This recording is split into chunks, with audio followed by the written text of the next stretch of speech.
Olá, turma do nono ano! Hoje teremos aula de ciências. Eu sou a professora Thaís Costa. O conteúdo de hoje é trabalho e energia. Conceito de trabalho.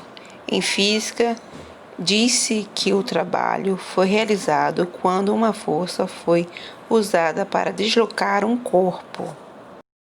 Nesse caso, o trabalho é proporcional à força que desloca o corpo e ao deslocamento produzido por ela. Ou seja, quando maior a força, maior será o trabalho.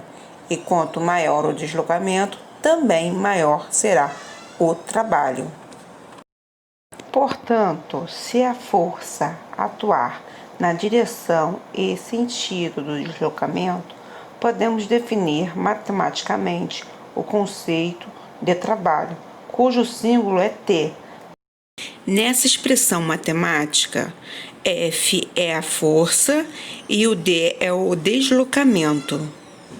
Essa figura é um exemplo de força e deslocamento. A unidade de trabalho do Sistema Internacional é o N.M, que denominamos de Joule, representado pela letra J. Essa definição só vale quando a força atua na direção e no sentido do deslocamento e tem seu valor constante. Quando pressionamos um corpo contra uma mesa, estamos fazendo uma força, mas essa força não contribui em nada para deslocar o corpo, portanto, não realiza trabalho. Exemplo: para empurrar uma mesa por meio metro, fazemos uma força de 10 N paralela à mesa. Realizamos um trabalho que pode ser calculado desse modo. Está aí na figura, demonstrando o modo que se deve calcular. 10N é a força e o 0,5 é o meio metro. 10 vezes 0,5 é igual a 5.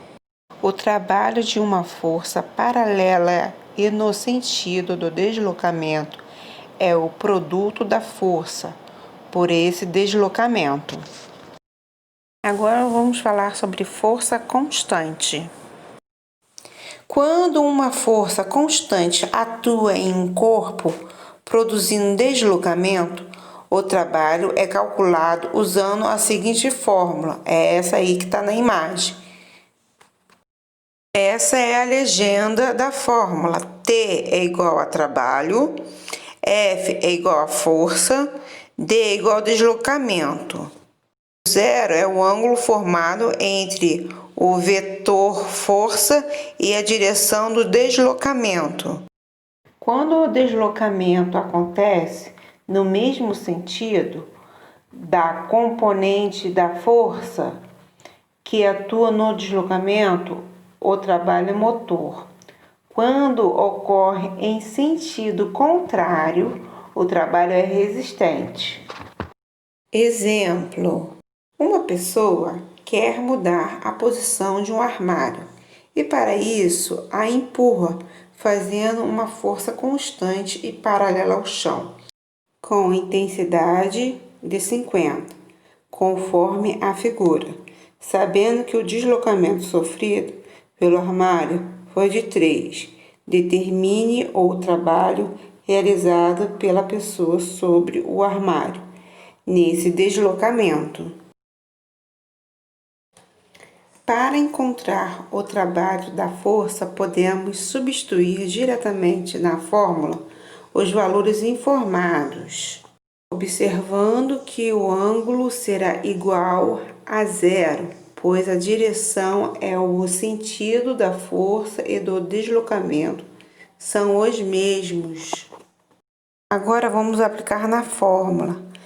T é igual a 50 vezes 3 vezes 0. T é igual a 150 J. Agora vamos falar sobre força variável. Quando a força não é constante, não podemos utilizar a fórmula anterior.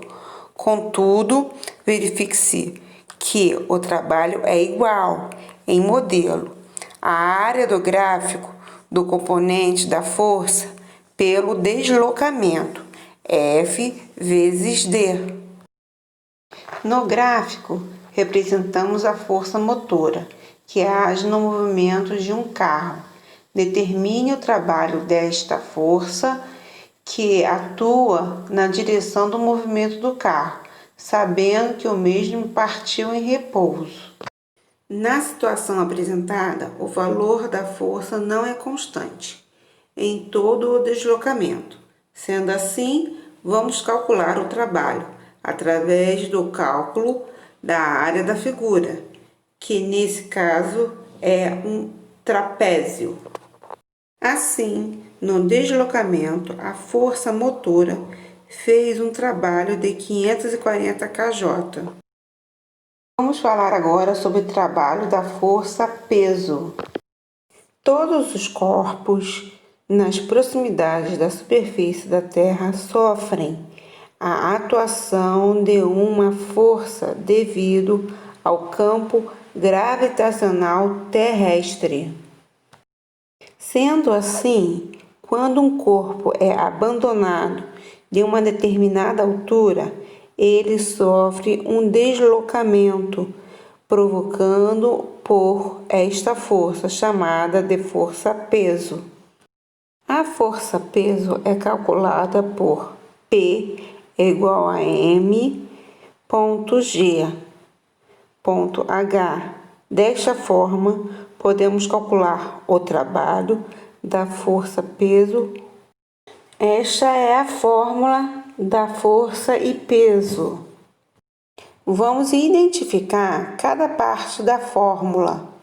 T, trabalho. M, massa do corpo. G, aceleração da gravidade. H, altura.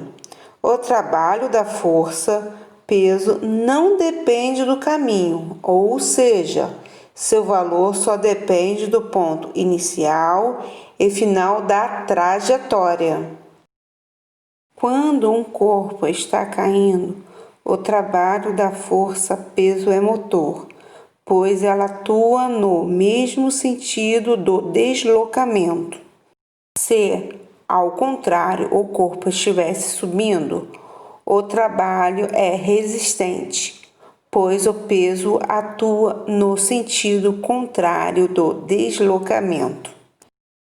Exemplo: um corpo de massa igual a 4 kg é abandonado do alto de um prédio a uma altura de 12 metros.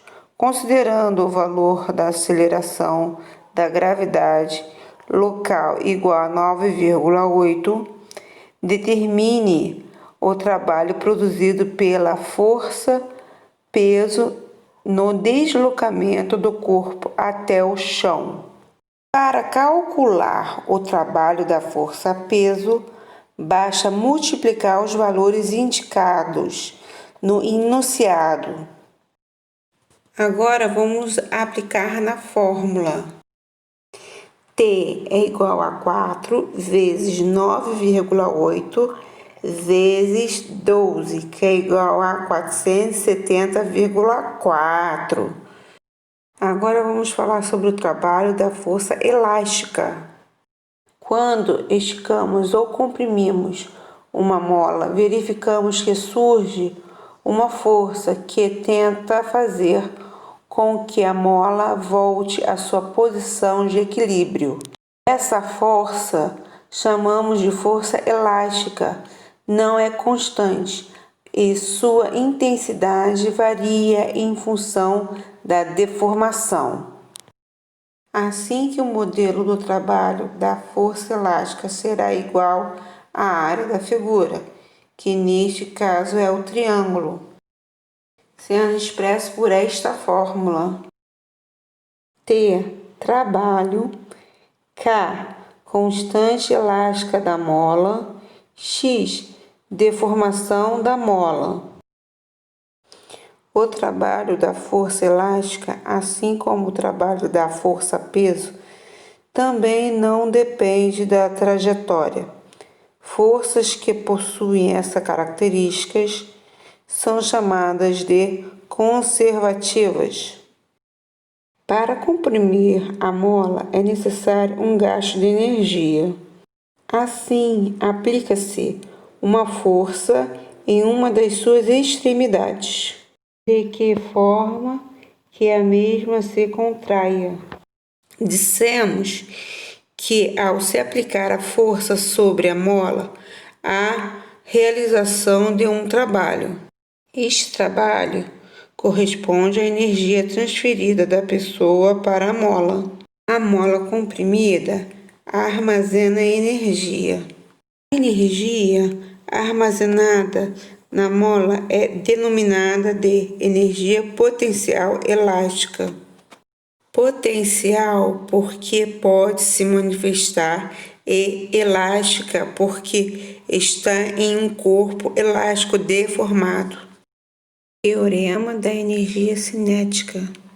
A energia cinética é a energia relacionada ao movimento, ou seja, quando o corpo possui velocidade, ele possui energia cinética. A energia mecânica é a energia produzida pelo trabalho de um corpo que pode ser transferida entre os corpos.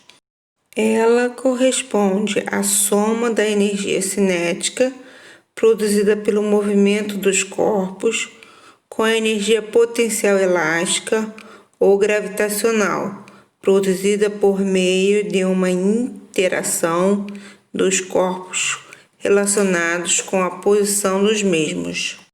A fórmula da energia mecânica. A energia mecânica corresponde a resultante de ambas energias. Além da energia cinética, ele possui energia potencial gravitacional mediada pela força da gravidade que age sobre o objeto. A fórmula: energia mecânica é igual a energia cinética mais energia potencial. Espero que vocês tenham entendido o conteúdo e até a próxima apostila. Tchau, tchau!